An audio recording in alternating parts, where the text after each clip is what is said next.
Ji, main yang bener dong, Ji. Iya, sorry Jam. Wah, kalah kan. Wih, Chef, rapi banget. Mau kemana nih? Mau ngerjain tugas MTK nih cuy. Besok dikumpulin. Demi apa? Demikian, sekian, terima kasih. Serius, Chef, tugas apaan? Tugasnya enak nih, kita disuruh beli martabak pizza, terus dipotong-potong. Wah, enak tuh. Boleh. Baca sendiri nih tugasnya. Lagian zaman sekarang tuh ngapain keluar-keluar capek-capek? Bisa lewat online. Iya tuh, ide bagus. Lagian kita juga lagi mager. Yaudah, pesenin ya. Es kru. Ya, gagal tebar pesona deh. Yang ini nih, gimana? Iya, udah berangkat. Nah, tuh dateng. Wah, mantap. Skuy makan. Jangan dulu. Kita ikutin dulu langkahnya. Yang pertama, tuliskan unsur-unsur lingkaran yang kamu temukan setelah melakukan langkah-langkah berikut ini. Yang pertama, potong martabak pizza dari pinggir hingga titik pusat. Yang kedua, potong Bentar. Sebelumnya titik pusat itu apa ya? Titik pusat itu titik tengah. Jakarta Pusat aja ada di tengah. Berarti titik pusat itu titik tengah. Terus kenapa Jawa Tengah bukan Jawa Pusat? Udah, daripada pusing, tugas kita ada dua nih. Yang satunya nyari sejarah pi.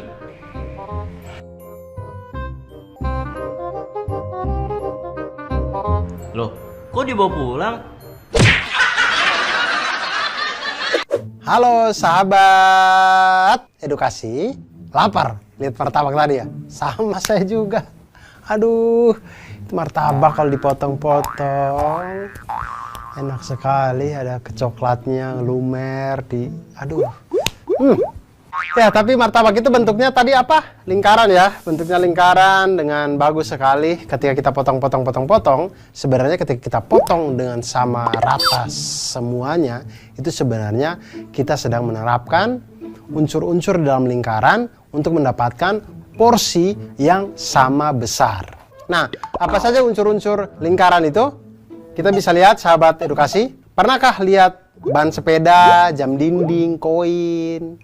Semua kan lingkaran, apalagi jam dinding ketika jamnya bergerak. Semuanya itu sebenarnya mencerminkan tentang unsur-unsur lingkaran. Setiap hari kita sudah melihat itu, tapi kita tidak tahu saja, oh ternyata itu adalah bagian yang ada dalam lingkaran atau bagian unsur-unsur dari sebuah lingkaran. Nah, kita lihat lingkaran itu mempunyai unsur-unsur. Yang pertama, lingkaran pasti mempunyai titik pusat. Titik pusat ini adalah sebuah titik yang berada tepat di tengah-tengah lingkaran. Dimana kalau titik ini ditarik garisnya keliling lingkaran ke tepinya, dimanapun ditarik garisnya ke tepi itu, semua garis itu akan sama panjang. Nah, itulah titik pusatnya berarti.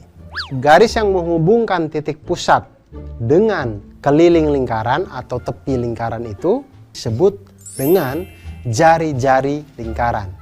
Makanya kalau teman-teman atau sahabat edukasi melihat roda sepeda, orang-orang biasa mengatakan itu dengan jari-jari sepeda, jari-jari ban. Nah, itu karena ban itu berbentuk lingkaran dan yang menghubungkan pusat dengan keliling itu adalah jari-jari. Unsur selanjutnya adalah apa yang kita sebut dengan diameter. Diameter adalah garis lurus yang memotong lingkaran menjadi dua bagian sama besar. Jadi memotong, jadi kalau ada martabak kita bagi di tengah dengan garis lurus melalui titik pusat lingkaran, itu disebut dengan diameter. Itulah. Dan yang berikutnya adalah, coba sahabat edukasi lihat potongan berikut ini. Sisi lengkung pada lingkaran yang dibatasi oleh dua titik pada lingkaran tersebut disebut dengan busur. Lebih gampang cara mengingat busur adalah busur ini ya bentuknya seperti busur panah yang sering kita lihat itu. Nah, itu disebut busur. Daerah dalam lingkaran yang dibatasi oleh dua jari-jari dan sebuah busur itu disebut dengan juring. Jadi dua busur, dua jari-jari, nah ini disebut dengan juring. Kemudian, kalau tadi kita sudah mengetahui apa itu busur, kemudian unsur selanjutnya yaitu tali busur. Nah, tali busur itu adalah ruas garis yang menghubungkan dua titik pada keliling lingkaran. Jadi tadi kan busurnya kan begini nih, set. Nah, dari ini titik ini ke titik yang di sini, set, ketika ditarik itulah busur. Makanya cara mengingat busur dan tali busur itu adalah tanamkan saja di kepala kita seperti busur panah. Ini tali busur, ini busur. Begitu. Kemudian daerah dalam lingkaran, yang lain adalah daerah dalam lingkaran yang dibatasi oleh tali busur dan busur. Ini busur, ini tali busur. Nah, daerah yang dibatasi oleh kedua ini disebut dengan tembereng. Tembereng. Kalau tembem itu pipi, ini tembereng. Ini temberengnya ada di dalam lingkaran. Nah, berikutnya, selain unsur-unsur lingkaran, ada yang tidak kalah penting untuk dipelajari, yaitu sesuatu yang namanya pi. Pi, lambangnya seperti yang terlihat. Nah, pi itu memiliki simbol khusus seperti yang pada gambar itu ya. Itu huruf Yunani, ya dibacanya pi memang dia itu. Pi, gitu. Nah, beberapa orang zaman dulu itu menggunakan bilangan 3 sebagai bilangan pi. Bilangan itu sebenarnya jauh dari keakuratan, namun bilangan itu mudah untuk digunakan dalam perhitungan. Jadi zaman dulu itu orang tahu pi itu sama dengan 3. Nah, tapi ini agak jauh dari akurat ya. Belakangan orang tidak lagi memakai itu. Orang Babilonia menggunakan bilangan yang hampir akurat, yaitu 3 plus 1/8. Jadi nilai dari pi itu adalah 3 plus 1/8. Itu ditemukan oleh orang Babilonia dari zaman tidak enak itu ya. Kemudian orang Mesir kuno 1650 sebelum Masehi menggunakan nilai pi, yaitu 4 kali 8/9 kali 8/9. Nah, lalu sekitar 250 sebelum Masehi, seorang matematikawan Yunani terkenal bernama Archimedes menggunakan poligon sebagai bantuan untuk menemukan nilai pi, yaitu 223/71 dan 22/7. Dan dari situlah sampai sekarang kita kenal pi itu 22/7 atau 3,14 dan seterusnya. Tahukah sahabat edukasi, dari manakah asal pi itu? Asal pi itu dari Yunani. Kan tadi saya sudah bilang, pi itu dari Yunani. Hurufnya. Tapi angka pi itu didapat dari, perhatikan lingkaran berikut. Pertama, buat lingkaran dengan keliling dan diameter sembarang. Lingkaran pertama, keliling 4 cm dan diameter 1,27324 cm. Lingkaran kedua, kelilingnya 15 cm, diameternya itu ternyata 4,774648 cm. Kemudian lingkaran ketiga, kita buat kelilingnya 9 cm dan diameternya itu 2,864789. Nah, dari semuanya ini kemudian kita membagi masing-masing keliling lingkaran dengan diameternya. Jadi kita ambil perbandingan keliling lingkaran dengan diameter. Lingkaran pertama hasilnya adalah 3,141591. Lingkaran kedua hasilnya 3,140387. Lingkaran ketiga hasilnya 3,141593. Dari ketiga lingkaran tersebut didapat bahwa hasil bagi antara keliling lingkaran dan diameternya selalu konstan atau tetap jika dibulatkan menjadi 3,14. Nah, dari situlah pi itu berasal. Angka pi berasal dari perbandingan keliling dibanding diameter. Bukan hanya dari Yunani seperti yang tadi.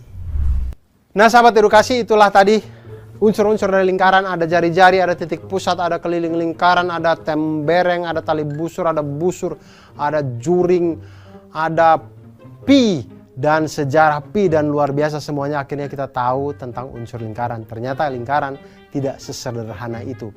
Tidak hanya bulat-bulat seperti itu, tapi ternyata banyak hal yang bisa kita pelajari dari situ. Hal-hal yang sederhana dalam hidup terkadang memang banyak pelajaran yang bisa diambil. Oleh karena itu, jangan pernah meremehkan apapun yang ada dalam hidup kita, karena semua hal yang mungkin remeh di hadapan kita itu mengandung banyak pelajaran di dalam hidup kita. Oleh karena itu, tetap belajar matematika, tetap semangat untuk memperbaiki diri, dan mantul, manfaat betul.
Badra, Biasa sepeda tua. katanya rumahnya deket. Rumahku mah deket banget dari sini. Emang kira-kira berapa meter? Kan ban roda sepeda kamu besar. Emang kenapa kalau badannya gede? Ya kagak tahu sih. Ah, bohong kamu, malu-malu ya. Kamu tahu kan? Iya kan?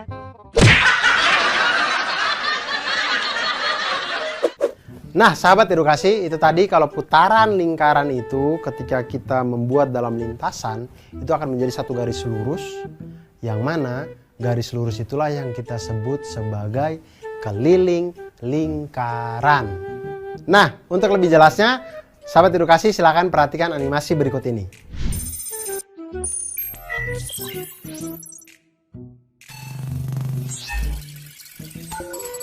Panjang garis yang dihasilkan sama dengan keliling lingkaran. Masihkah ingat waktu di desa? Tidak dong. Masihkah ingat dengan keliling lingkaran?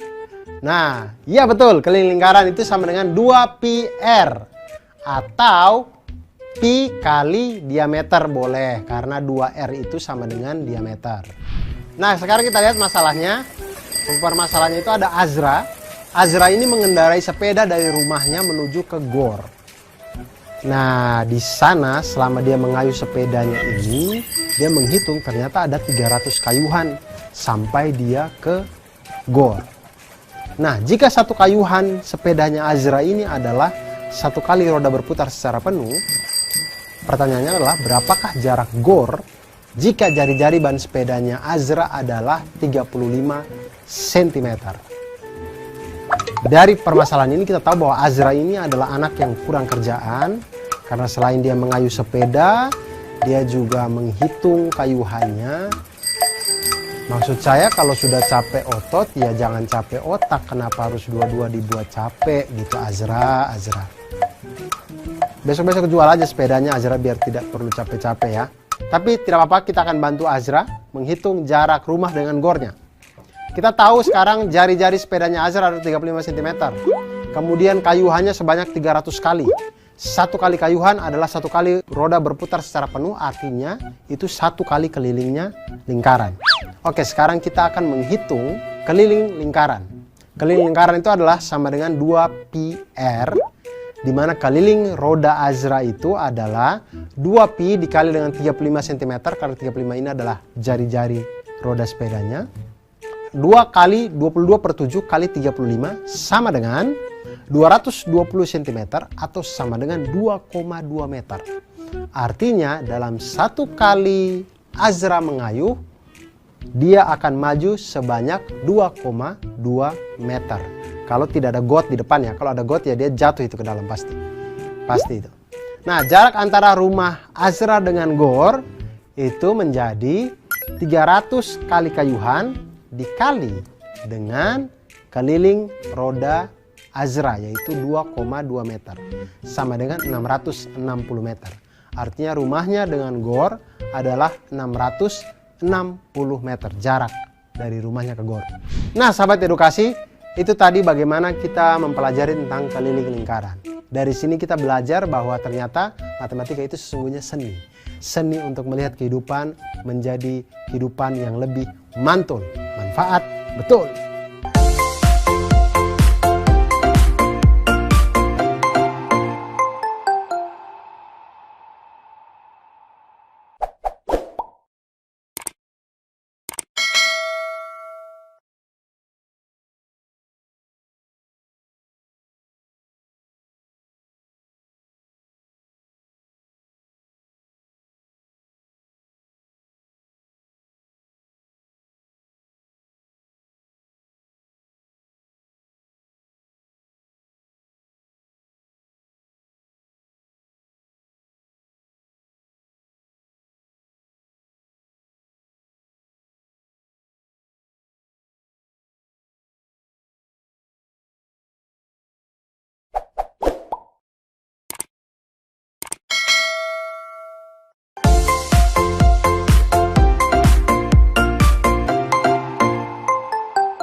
Lagi ngapain, Ji? Ini ngajarin baris berbaris. Baris berbaris. Kok kue baris berbaris? Ajarin aku juga dong. Emang kamu kue? Ji, ini aku ambil satu boleh Ji ya? Jangan. Aduh, belum selesai aku ini, malah ngambil pakai tangan kiri lagi. Iya, maaf. Emang kamu lagi ngapain sih sebenarnya? Ini aku lagi nyusun ini. Tadi kan bentuknya lingkaran. Iya. Terus aku potong-potong, aku jadiin persegi panjang. Oh. Tapi kayaknya nggak ada gunanya deh. Kamu malah ngatain. Ya udah, enggak aku bagi dah. Jangan. Ini bagus banget San ya? Ini jadi lebih bagus kok. Nah, bisa aja. Ya udah ambil. Oke. Ji.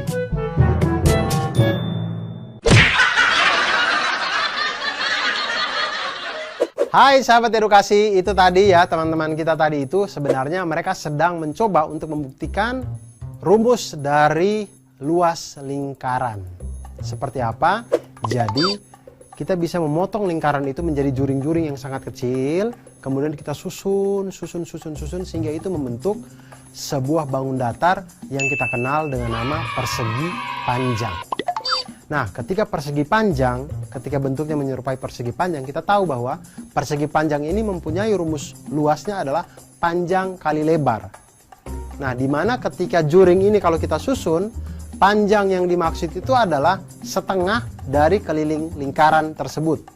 Kemudian lebarnya itu adalah panjang dari jari-jari lingkaran tersebut. Jadi, luas persegi panjang itu panjang dikali lebar atau setengah keliling lingkaran dikali dengan jari-jari. Sama dengan setengah dikali 2 PR dikali dengan R. Sama dengan pi R kuadrat. Maka dari sinilah kita temukan bahwa rumus luas lingkaran sama dengan pi R kuadrat. Nah, sekarang kita akan lihat sebuah contoh soal yang luar biasa.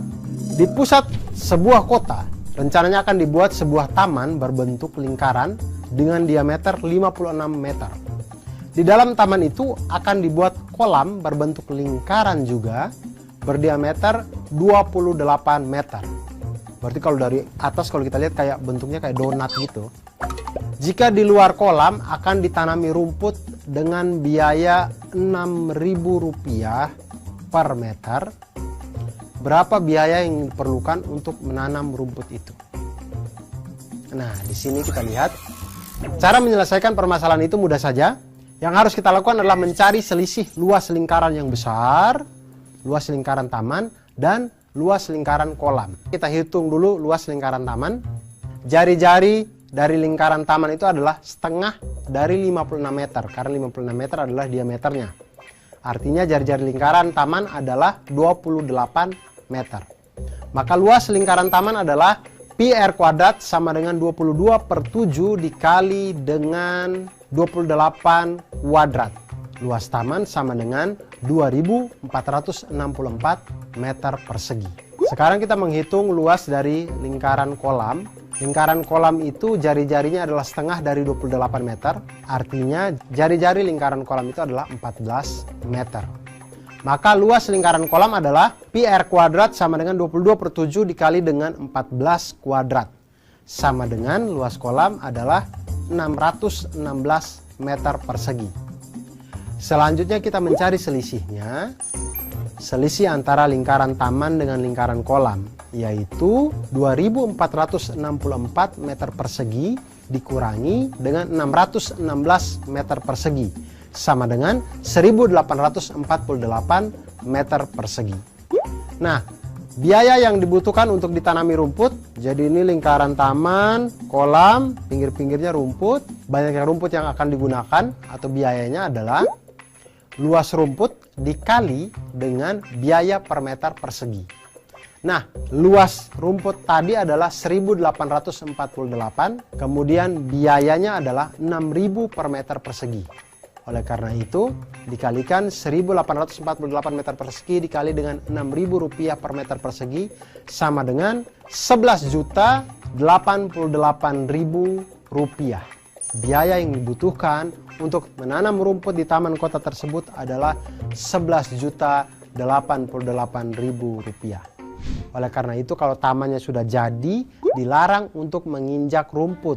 Karena rumput itu harganya 11 juta, mahal, dibuat dari pajak kita, jadi harus kita lestarikan. Oleh karena itu, sahabat edukasi, sampai di sini kita sudah bicara tentang keliling lingkaran, luas lingkaran, kita sudah bicara juga tentang unsur-unsur lingkaran.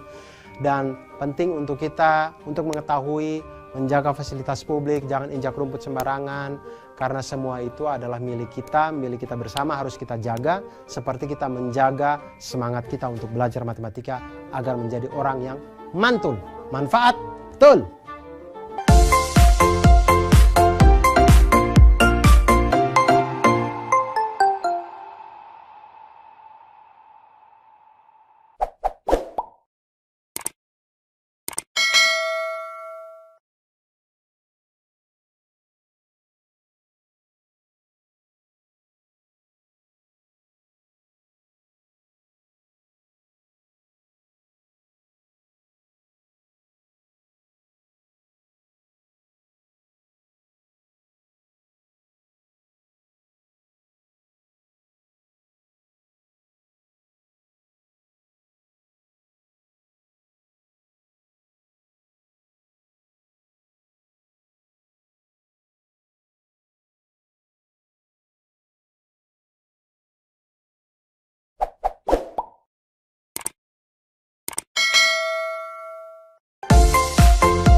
Kenapa ya setiap matematika kelompoknya sama kalian terus? Semangat Ji, kita pasti bisa. Yaudah, kerjain kalau gitu, jangan komen aja. Iya siap.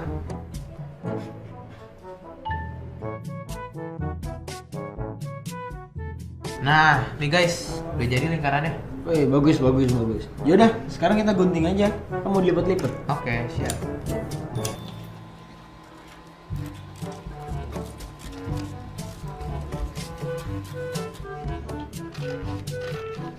Udah jadi nih 2 lingkaran. Cakep. Yaudah, ntar dulu. Nah, sekarang kita lipat jadi 90 derajat bentuknya. Nih.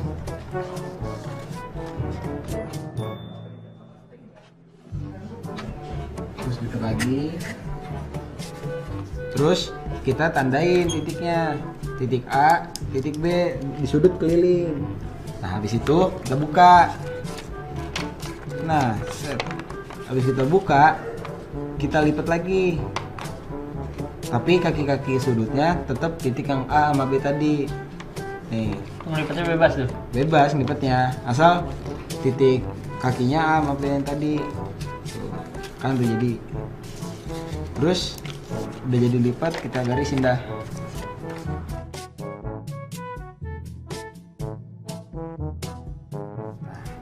Habis itu kita hitung sudutnya yang ada di sini nih, yang baru kita bentuk sudut baru. Pakai ini namanya Apa tuh? busur namanya. Busur. Oh, busur. Nah, ini dapatnya 45 derajat. 45 Nah, derajat. 45 derajat. Tuh, udah, jadi gini. Sudut pusatnya sama sudut keliling. Terus hubungan mereka gimana? Bukan mereka mah, alhamdulillah baik-baik aja. Alhamdulillah ya baik-baik aja mereka. Ya mudah-mudahan mereka sehat dah. Amin.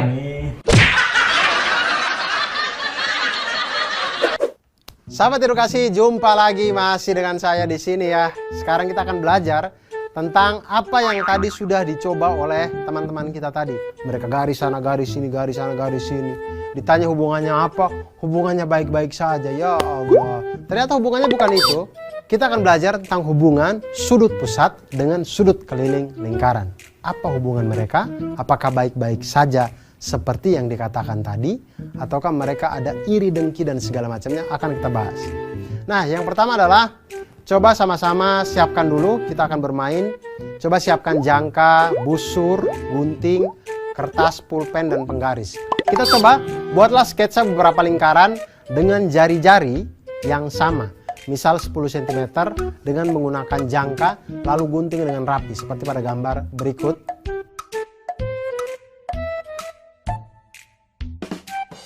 Lalu lipat kedua lingkaran sehingga membentuk sudut 90 derajat. Lalu tandai dua titik pada busur yang terbentuk, misal titik A dan B. Kemudian buka salah satu lipatan tersebut, lalu lipat membentuk sudut keliling tertentu yang masing-masing kaki sudutnya melalui titik A dan B, seperti pada gambar. Gunakan busur derajat untuk mengukur besar sudut pusat dan sudut keliling yang telah dibuat. Tulis dan bandingkan besar sudut keliling dengan sudut pusat yang telah sahabat edukasi buat. Ulangi langkah 1 sampai langkah 4 untuk dua sudut pusat yang berbeda, dan kemudian catat itu satu persatu.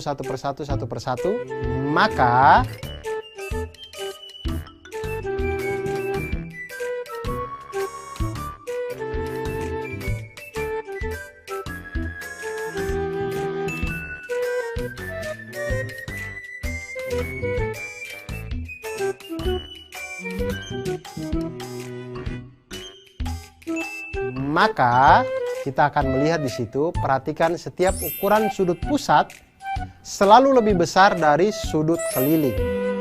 Dari ketiga data tersebut dapat kita simpulkan bahwa sudut pusat sama dengan 2 kali sudut keliling, atau ukuran sudut pusat sama dengan 2 kali sudut keliling, atau sudut keliling sama dengan setengah sudut pusat. Nah, sekarang kita lihat kalau ada gambar seperti ini dengan pusat lingkaran berada di titik O, sudut ABE ditambah sudut ACE ditambah sudut ADE sama dengan 96 derajat. Ketiga sudut ini jumlahnya 96 derajat. Pertanyaannya adalah berapa besar sudut AOE? Nah, sudut ABE, sudut ACE, sudut ADE ini adalah sudut keliling yang menghadap busur yang sama, yaitu busur AE. Maka sudut ABE, ACE, dan ADE memiliki besar sudut yang sama. Misal kita anggaplah besar sudutnya mereka ini, sudut keliling mereka ini adalah X. Maka sudut ABE tambah sudut ACE tambah sudut ADE sama dengan 96 derajat. Artinya X ditambah X ditambah X sama dengan 96 derajat. Atau 3X sama dengan 96 derajat. X sama dengan 32 derajat. Berarti mereka ini mempunyai besar sudut, ketiganya ini adalah 32 derajat. Sekarang sudut AOE itu adalah sudut pusat yang menghadap busur yang sama, itu busur AE. Artinya sudut AOE ini adalah 2 kali dari besar sudut keliling lingkaran yang tadi, yang ACE, ABE, ADE tadi itu. Jadi sudut AOE sama dengan 2 kali sudut X atau nilai X tadi, yaitu 32 derajat. Sudut AOE sama dengan 64 derajat. Dari sini sahabat edukasi kita jadi tahu bahwa ternyata sudut pusat itu adalah 2 kali sudut keliling pada lingkaran. Dari ini kita bisa menghitung, kita bisa tahu tentang hubungan-hubungan antar sudut, dan ini mengajarkan kita juga tentang hubungan baik antara mereka di dalam lingkaran. Artinya kita juga harus menjaga hubungan baik di dalam lingkaran keluarga, lingkaran pertemanan, dan lingkaran masyarakat kita, agar kita menjadi manusia yang mantul, manfaat betul.